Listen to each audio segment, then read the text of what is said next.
Այսօրվա խոսքը, որ ուզում եմ ձեզ հետ կիսվել, վերնագրել եմ Քրիստոսի արյունը։ Իհարկե, Քրիստոսի արյան արժանիքների, գործողությունների, ասենց ասած զորության, կատարած դրանով իրականացված գործի մասին շատ է խոսվել։ Շատ է խոսվել, տարբեր հարցեր, որ ներկայացվել է, որոնց լուծում է տվել Աստված, տեսել ենք այդ լուծումը Քրիստոսի արյունով է եղել եւ տարբեր քարոզներ, թեմաներ ներկայացվել է եկեղեցում։ Ես ուզում եմ այսօր ինչ-որտեղ ամփոփ ներկայացնեմ բոլորը միասին։ Այսինքն ինչ վկայություն է տալիս Քրիստոսի արյունը, կամ ուրիշ խոսքով Քրիստոսի մահը ինչպիսի ասենց գործ է իրականացնում մեր համար, մարդկության համար, որ Աստված ծրագրեց եւ նախատեսված ծրագրով իրականացրեց իր որդով, նրան մահվան մատնելով մեր համար եւ նրան հարություն առնել տալով մեզ համար։ Երբ որ արյուն ենք ասում, նկատի ունենք, այո, հենց համարժեքը Քրիստոսի մահվան փաստը։ Եվ հետաքրքիր է Եբրայեցիս թղթում խոսում 12-րդ գլխում 24-րդ խոսքում ասում է, երբ որ խոսում է, թե մենք ինչ, ասենց ասած, պատասխանատու տեղում ենք կանգնած եւ ումն ենք մոտեցել, եւ այսպիսի բան է ասում։ Եվ նոր կտակարանի միջնորդ Հիսուսին, այո, ասում եմ, մենք նրան ենք մոտեցել։ Նրա հետ է մեր գործը։ Եվ այն արյունի սրսկմանը, որ ավելի լավ է խոսում, քան թե Հաբելի արյունը։ Մենք գիտենք Աբելի մահը, Աբելն էլ մահացավ, չէ՞, նրա արյունը թափվեց իր եղբայր Կայենի ձեռքով։ Եվ Աբելի մահն էլ մեզ բաներ է սովորեցնում։ Այսինքն, որ ասում են նրա արյունը խոսում է, այսինքն նրա մահը մեզ սովորեցնում է։ Նրա մահից բաներ ենք մենք, դասեր ենք առնում, բաներ ենք հասկանում կարևոր, որ մեր կյանքի համար պետք է, եւ դա գրվել է դրա համար։ Բայց ասում եք, մենք մոտեցել ենք Քրիստոսին եւ նրա արյան սրսկմանը, որ ավելի շատ բան է, ավելի, ասենց ասած, լավ է խոսում, այսինքն շատ ավելի մեծ բացահայտումներ կան Քրիստոսի մահվան հետ կապված։ Քրիստոսի մահվանով կատարում եմ հայտնի է դառնում շատ կարևոր բաներ, որ դրա Աստված իրականացրեց Հիսուսի արյունով, մահով, այսինքն նրա թափած արյունով, մահով եւ հարությունով։ Եվ ես ուզում եմ ամփոփ որոշ բաներ ներկայացնեմ, ժողովուրդ ջան։ Գուցե շատ բաներ կասեմ միաժամանակ, բայց հենց իմ այսօրվա խոսքի նպատակը դա է, որպեսզի ներկայացնեմ Տիրոջ մահվան հետ կապված այն գործերը, մահվանով իրականացվող այն գործերը, որ Աստված իրականացրեց։ Նախ ուշադրություն դարձրեք հետևյալին, որ Քրիստոսի արյունը դա Աստծո համար կարելի ասել այն միջոցն է, որով մենք ազատվում ենք դատաստանից։ Դա իհարկե նաև մեզ համար է, բայց Աստծո համար ինչու եմ ասում, հետաքրքիր մի օրինակով ձեզ ասեմ, որպեսզի պարզ դառնա իմ այս խոսքը, երբ որ ներկայացում է, ասենք 5 կտականում մի դեպք, Իսրայելը Եգիպտոսում գերության մեջ էր, եւ Աստված Փարավոնին, որ անզեղջ էր եւ չէր ուզում Տիրոջ ժողովրդին արձակել, հարվածներ էր տալիս եւ վերջի 10-րդ հարվածը այսպես էր, որ պիտի ասենց ասած հարված գար Եգիպտոսի երկրի մեջ բոլոր տների առաջնեկներին, առաջին ծնվածներին եւ անասունների առաջնեկներին եւ նրանք պիտի հետ հարվածով մեռնեին, բայց այն տները, որոնց այսինքն դռան կողքերին եւ վերևին սեմերին եւ դրնդիկներին զոհի արյուն, որ պիտի արվեր գառով, Տերը պատվիրել էր, արվեր եւ քսվեր, Տերը ասում է, «Էդի նշան լինի ձեզ համար», այսպես ասում, ես կարող եմ հիշեցնել դա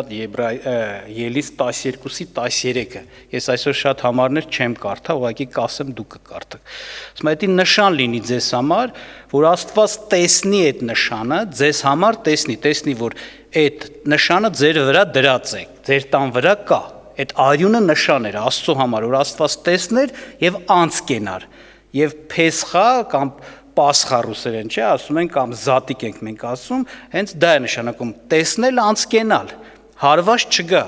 Այսինքն դա մի հատ նշան էր այդ արյունը, որ Աստված տեսնում էր այդ նշանը կա այդ տան վրա, ուրեմն այդ տանը պիտի հարված չգա։ Որտեղ որ այդ նշանը չկար, այդ տանը պիտի Աստծո հարվածը գար։ Նմանապես մեր Տեր Հիսուս Քրիստոսի արյունը մեզ համար նշան է, ժողովուրդ ջան։ Հենց Աստծո առաջին ինչ հետ կապված մեր փրկության, Աստծո հարվածից, Աստծո արդար բարկությունից, Աստծո դատաստանից ազատվելու սա միջոցն է։ Սա նշանն է, միջոցն է։ Խոսենք նաև գնի հետ կապված եւ այլն, բայց հատկապես էս որ ես ուզում եմ սրա հետ կապված ասեմ։ Այո։ Նա ով որ իր վրա Քրիստոսի արյունն է ընդունել, այսինքն դա սիմվոլիկ եմ ես ասում, ոչ թե sense վերցնում մեր վրա կսում ենք, այսինքն ընդունում եմ, որ Քրիստոսը իմ մեղքերի համար մեռավ եւ իմ մեղքերի համար հարություն առավ։ Նա ընդունում է մի հատ նշան, որ դատաստանի օրումը, որ կա, այդպիսի օր որոշված է, որ ամեն մարդ պիտի կանգնի Աստծո այծյանի առաջ եւ Աստված դատ պիտի անի եւ պիտի հարված գա ամեն նրա վրա, ով այդ նշանը իր վրա չունի։ Այսպես է։ Ով Քրիստոսին չի ընդունել, նա պիտի հարվածից չազատվի։ Իսկ ով ընդունելա Աստծո արդար բարկությունը նրա վրա պիտի չգա։ Եվ ձեզ մի բան ասեմ, երբ որ մենք խոսում ենք Քրիստոսի արյունը խոսում է, այսինքն նրա մահով իրականանում է կարևորագույն բաներ մեր կյանքի համար, մեր կյանքի, մեր փրկության հավիտենական բաներ, ասենց ասեմ։ Ապա դա ասում է այսպես, որ մեկ ուրիշ անուն եւ մեկ ուրիշ միջոց չկա, որ այդ նույն բանով նույն բանը անի մարդու կյանքում։ Բացառիկ է դա։ Աբելն էլ մեռավ, ինչպես ասեցինք, Աստծո ծառաներն էլ մեռան, նրանց մահերը, շատերի մահերը, այո, խոսում են մեր հետ, այսինքն մենք օրինակներ ենք ստանում, օրինակներ ենք վերցնում, բայց այն ինչ որ Քրիստոսն է կատարում, Քրիստոսի մահով է իրականանում մարդու կյանքում, ոչ մեկի մահով չի իրականանա մարդու կյանքում այդ նույն բանը։ Միակ զոհ, անփոխարինելի զոհ, անփոխանելի մահ ու հարություն։ Որ ինչու անփոխարինել, որտեղ նորից ասում, չկա այլ մահ, որով օրինակի համար կամ արյուն, ինչպես ասենք, որով նշան դրվի մարդու վրա եւ ասվի, այս մարդը ազատ է դատաստանից։ Այս մարդը բարկությունից Աստծո ազատվել է։ Աստված նրա հարված չի տալու, նրա վրայով անցնելու է, երբ որ հարվածի հարցը գա, այսինքն երբ որ դատաստանի օրը հասնի։ Փառք ասում սրա համար, փառք Տիրոջը, որ մեր համար մեռավ եւ այդ նշանը մեր վրա դրվեց։ Իհարկե մենք պետք է ընդունենք այդ նշանը։ Այսինքն ընդունենք Քրիստոս մեր համար, անձամբ իմ մեղքերի համար մեռած ու հարություն առած։ Մեկ ուրիշ տեղ հետաքրքիր է, Ղևտացիս 17:11-ում, երբ որ արյան մասին է խոսում, ընդհանրապես զոհաբը կենթանիների հետ կապված, օրինակ, երբ որ խոսում էր, ասում էր կենթանիների միսը առանց արյունի ուտես, արյունը թափես, նոր միսը առանց արյունի ուտես։ Չեն թե միսը արյունով ուտես, ասում է, որովհետև ասում է, ես միսն եմ տվել ձեզ ուտելու համար, արյունը չեմ տվել ձեզ ուտելու համար։ Արյունը, եթե կա, ուրիշ բանի համար է, ասում է, որովհետև կյանքը արյան մեջ է, այդպես ասում գիրքը, այդ որ կարդանք, ես արյուն տվել եմ կյանքերի, ոնց ասած, փոխանորդ զոհի, կյանքի փոխարեն կյանք տալու, զոհաբերության, քավության համար է տրվել։ Այսինքն որտեղ որ մեղ կա, գիտեք, մեղքի վարձքը ինչ է, մահ է, որպեսզի մահվան քավություն լինի, որպեսզի մահվան փոխարեն ոնց որ ասած բան տրվի, համարժեք պահանջարկը տրվի, որտեղ մեղքի վարձքը մահն է, ասում արյունը ես դրա համար տվեցի, ոչ թե ձեր ուտելու համար։ Դրա համար արյունով չուտեք միսն է ուտելու համար։ Բայց արյունը նրա միջի կյանքն է, եթե կյանքը թափվի, այսինքն արյունը հելնի, թափվի, այսինքն կյանք կտրվի եւ դա քավությունը մեղքի համար, որտեղ մեղքի վարձքը մահն է, այսպես է ասում Սուրբ Գիրքը, ուշադիր եղեք։ Եվ հետաքրքիր է, որ Սուրբ Գիրքը նույն ձև հենց Հիսուսը վերաբերում, եթե որ հարցը հանգում է մեր բոլոր մեղքերի քավության, թողության, ներման համար, ասում է, որ մենք Տեր Հիսուս Քրիստոսի արյունով ունենք մեղքերի թողություն եւ մեղքերի քավություն։ Նրա մահով, նրա թափած արյունով, այսինքն նրա դրած կյանքով։ Սա է, եւ օրինակ դա ասում է Հռոմեացիս 3:25-ում, որ այդպես ունենք։ Եվ հետաբար սա իրոք այս է խոսում նաև Քրիստոսի մահը, որ նրա մահը մեր մեղքերի թողության, մեր մեղքերի ներման համար եղավ, որպեսզի մենք մեզ թողնվի, մեզ ներվի, մեր ասենց ասած մեղքի բանը պարքը, որ մենք ունեինք, որ մեղքի վարձքը մահն էր, մեր փոխարեն այդ պարքը տրվեց եւ քավություն ու ծածկոց եղավ մեր բոլոր մեղքերին եւ գին վճարվեց մեր բոլոր իրականացածների համար, փառք ասում։ Նաեւ Մատթեոս 26:28-ում ասում է, որ Տերը երբ որ խոսում էր ընթրիք էր անում տիրունական, այնտեղ այսպիսի բան ասեց սա իմ արյունն է, որ նոր ուխտ հաստատելու համար է։ Այսինքն ներկայացվում է որպես Քրիստոսի արյունը նոր ուխտը վավերացնելու միջոց, հաստատելու միջոց, հավիտենական ուխտը Աստծո հետ, որպեսզի մարդը մտնի Աստծո հետ ուխտի մեջ, պայմանի մեջ, դա ասենց ասած վավեր է դառնում, իր ուժը սկսում է ունենալ եւ գործել, այն բայց երբ որ պեչատվում է, կնքվում է։ Քանի դու գիտեք, օրինակ, եթե որոշակի իրավաբանական թուղթ է, փաստաթուղթ է, որ թեկուզ ձևակերպված է շատ լավ, բայց եթե հենց ասած կնիկ չկա դրված, ստորագրություն չկա դրված, կնիկ չկա դրված, դա անվավեր մի թուղթ է, ինչքան կուզի իր միջի գրածները շատ լավ լինեն, բայց վավեր չի, այսինքն ուժ չունի, զորություն չունի։ Հիմա որպեսի մարդը Հիսուս Քրիստոսը, որպեսի մարդը Աստծո հետ ուխտ կապի, պայմանի մեջ մտնի, հավիտենական օրհնությունների հետ կապված, պահանջվում էր կնիկ, կնիքի նյութ, կնքելու նյութը, կնքելու միջոցը, դա Քրիստոսի արյունն է։ Աստված դրանով պեչատ դրեց իր եւ մեր միջև եղած, ես պատկերավոր եմ ասում, որ հասկանանք, իր եւ մեր միջև եղած պայմանագիրը վավերացնելու համար։ Այն պայմանագիրը, որը Քրիստոսի արյունով է կնքված, դա վավեր է։ Այն պայմանագիրը, որ Քրիստոսի արյունով կնքված չի, դա վավեր չի։ Դա չի գործում, Աստծո մոտ չի։ Աստված ոչ մի պարտականություն չունի այդպիսի մարդու համար, որի հետ պայմանագիր չկա Քրիստոսի արյունով կնքված։ Այսինքն ասած սիմվոլիկ եմ ասում, որ հասկանաք Ժորժ ջան։ Այսինքն նա ո՞նց է դա լինում։ Նա որ Քրիստոսին ընդունել է, նրա մահը ընդունել է իր համար, նա սրանով նաև ընդունել է սա, որ այո,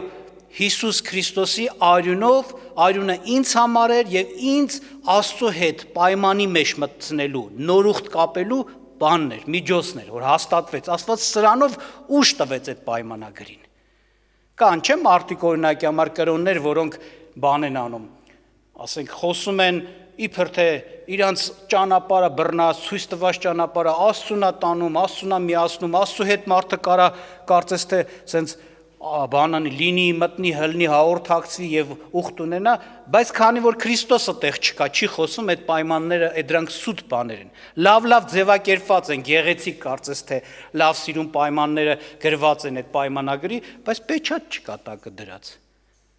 Որովհետեւ Քրիստոսին մի կողմ են դրել։ Աստծո կնիքը Քրիստոսի արյունն է։ Թանկագին արյունը, որով իսենց իրավական ուժ է ստանում մեր եւ Աստծո միջև եղած պայմանագիրը։ Աստված մեր Աստվածը, մենք Իրանը, իր ժողովուրդը։ Եվ Աստծո ամեն օրհնությունները մերը, մենք էլ Աստծո Քրիստոսին հավատացողներ եւ հնազանդվողներ։ Կա մեկ ուրիշ տեղ, մեկ ուրիշ հարցում խոսում է 6-րդ գլխում Հովանու 54-57-ում Տերը խոսում էր մեկ ուրիշ կողմի մասին։ Նա սիմվոլիկ խոս։ Սկզբից ու բանը, ասենք խոսեց, որ պարզ հասկանալի էր։ Ասես ես ճշմարիտ կերակուր կա եւ ճշմարիտ խմելիք կա, որ մարդուն հավիտենական կյանք է տալիս, այսինքն մի կյանք,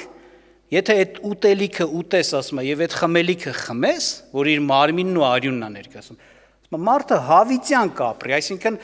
օրինակ սովորաբար օրինակի համար մեր այս ֆիզիկական մարմնի համար հաց ու ջուր է պետք, այդպես չի։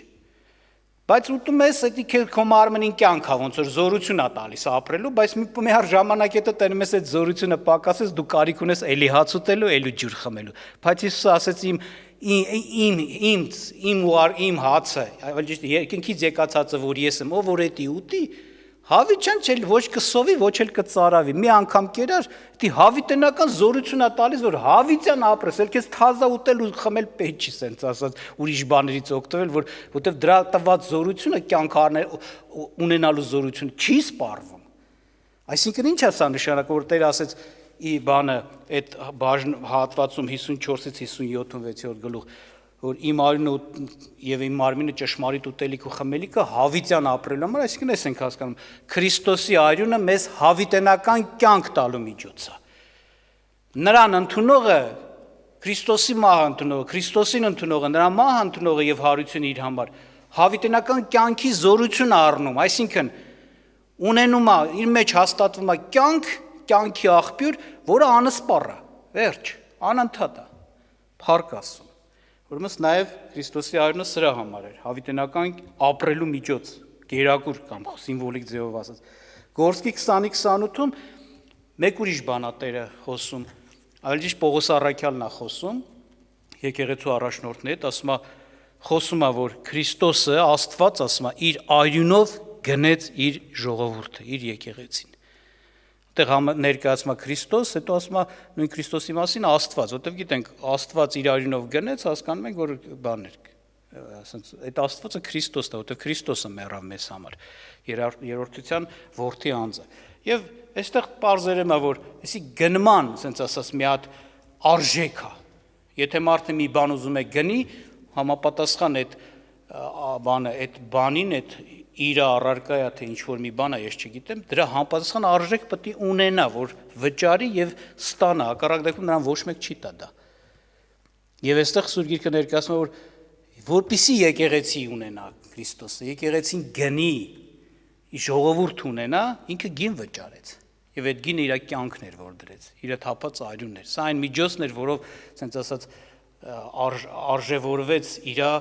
եկեղեցին եւ դարձավ իր սեփականությունը։ Ուրեմն Քրիստոսի արյունը գինա վճարման միջոց, որով եկեղեցին գնվեց Քրիստոսի կողմից եւ դառավ Աստծո սեփականությունը։ Նաեւ մեկ ուրիշ տեղ Հռոմեացիս 5:9-ում խոսում է նրա մասին, որ մենք Քրիստոսի արյունով արդարացանք։ Այսինքն, որpիսի մենք արդար լինենք, մենք մեր գործերով չարդարացանք, ժողովուրդ ջան։ Եթե օրինակ քննվեր մենք մեր գործերով քննվեինք, մենք ինչ ենք արել, մենք մեղավոր մարդիկ էինք։ Բայց Աստված մեզ արդարացրեց, ոչ միայն ներեց, ավելին արեց, մեզ հռչակեց, դարձրեց կատարյալ արդարներ, անմեղադրելիներ։ Երբ որ մեր գործը քննվի, մեր վրա մեղ չի բացահայտվի, որովհետև հները անցան, ասում է, ահա ինչը ամեն բան նոր է, եւ դա ինչպես եղավ, ասում է Քրիստոս, Հռոմեացիս 5:9-ում ասում է Քրիստոսի արյունով եղավ, այսինքն նրա մահով ու հարությունով։ Սա այն ճանապարհն ու միջոցն է, որով Աստված մեզ, որ ասենց ասած շատ մեղքեր ունենք, նոր մարդ դարձնելով, մեզ հռչակում է որպես նոր մարդ նաև արդարներ։ Մեկ ուրիշ կարևոր բան, կներեք իհարկե նորից եմ ասում, շատ բան պիտի թվարկեմ, հիշեք, բայց այսօր ամփոփ, ոնց որ ասած, ամեն բաների ամփոփող մի խոսք եմ ես ներկայացնում ձեզ։ Մեկ ուրիշ կարևոր բանն էլ ներկայացնում է Քրիստոսի արյունը որպես այդ խաղաղություն անելու միջոց։ Մի քանի տեսակ խաղաղություն մարդը մարդու միջև, օրինակ Եփեսացիս 2:13-ում ներկայացնում է հրեայի եւ հեթանոսի միջև խաղաղությունը, որ նրանց մեջ այո կար թշնամանք, անգամ հրամաններով հաստատված թշնամանք, որ չունեին հրեաները բան, ասենք, եւ հերո են մնում հեթանոսների հետ շփումից հաղորդակցությունից, դա նպատակ ուներ իհարկե, որ դա ասվել է, բայց Քրիստոսի արյունով ասում է երկուսը մեկ դառան։ Եվ նրանց միջև եղած թշնամության բաժանման պատը քանդվեց, երկուսն էլ Քրիստոսով մոտեցան Աստծուն, իրար հետ հաշտվելով եւ Աստծո հետ հաշտվելով։ Ուրեմն Տիրոջ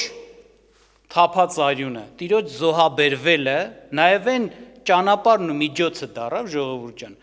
որով հաշտություն է հաստատվում,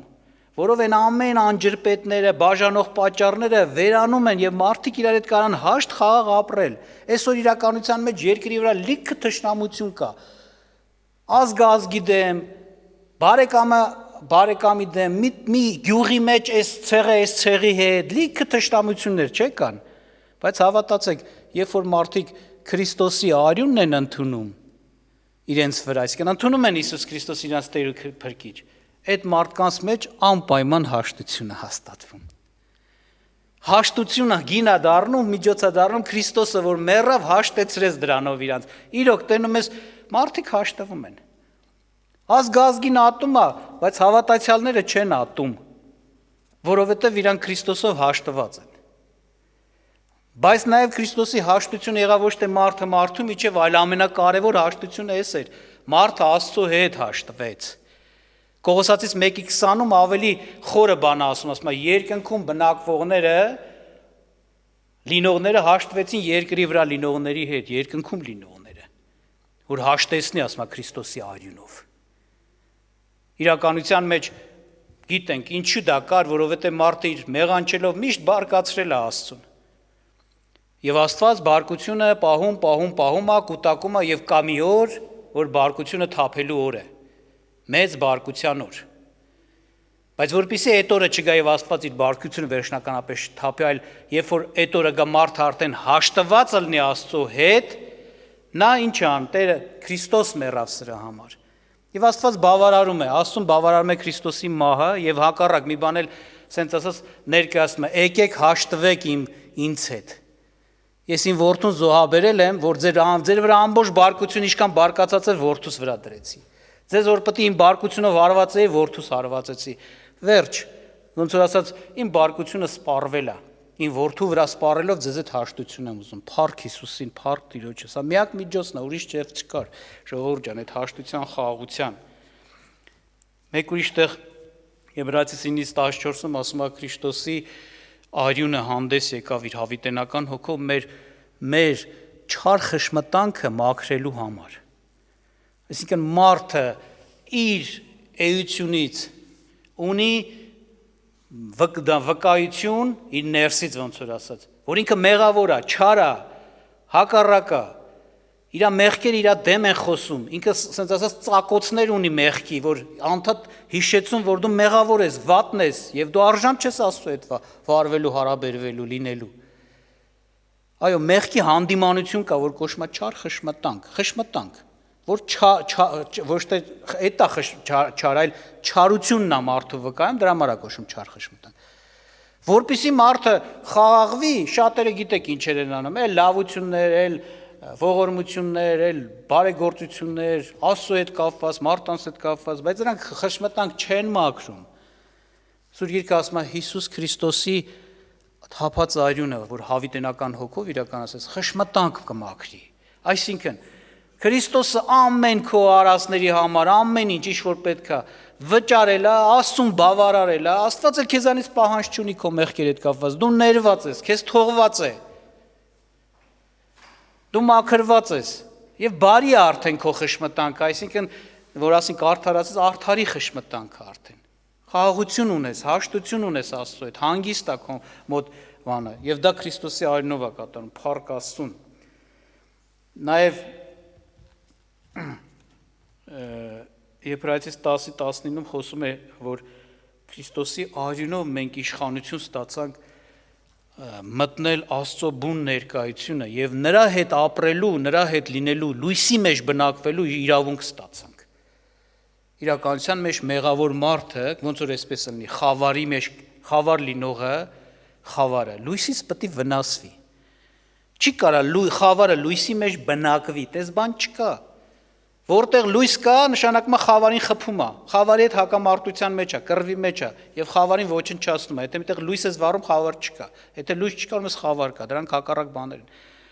Բայց Աստված լույս դարձրեց մեզ եւ իր լույսի մեջ բնակեցրեց մեզ հենց Քրիստոս Հիսուսի արյունով։ Հին ուխտում մեկ անգամ մտնում էր քահանան սրբության սրբոց, որտեղ որ Աստծո բուն ներկայությունն է ներկայացված, այն էլ արյունով նորից իր մեղքերի համար, այն էլ մի անգամ տարին։ Բայց Քրիստոս Հիսուսով մենք ամեն օր Աստծո հետ ենք, ժողովուրդ ջան։ Աստված մեր Աստվածը, մեր հարազատը, ոնց որ մի տան մեջ բնակվես Աստծո հետ, ես կոպիտ եմ ասում, ինքը ձեր հայրը, մեր հայրը, մենք իր երեխեք է։ Եվ չկա խնդիր, չկա լույսի խավարի հակամարտություն, որտեղ լույսից լույսի որդիներ են ծնվել, որտեղ Քրիստոսի արյունով մենք իրավունք ստացանք, դա այդ իրավունքին արժանացանք, մենք այդ լույսը դառանք։ Փառք Աստծուն, փառք Քրիստոսին։ Եվ նաև Եբրայեցիս 13:12-ում էլ ասում առաջի Հովանու 1:7-9, որ խոսում է, որ Քրիստոսի արյունը սրբում է մեզ, ոչ միայն ներում է բերում, այլ սրբություն։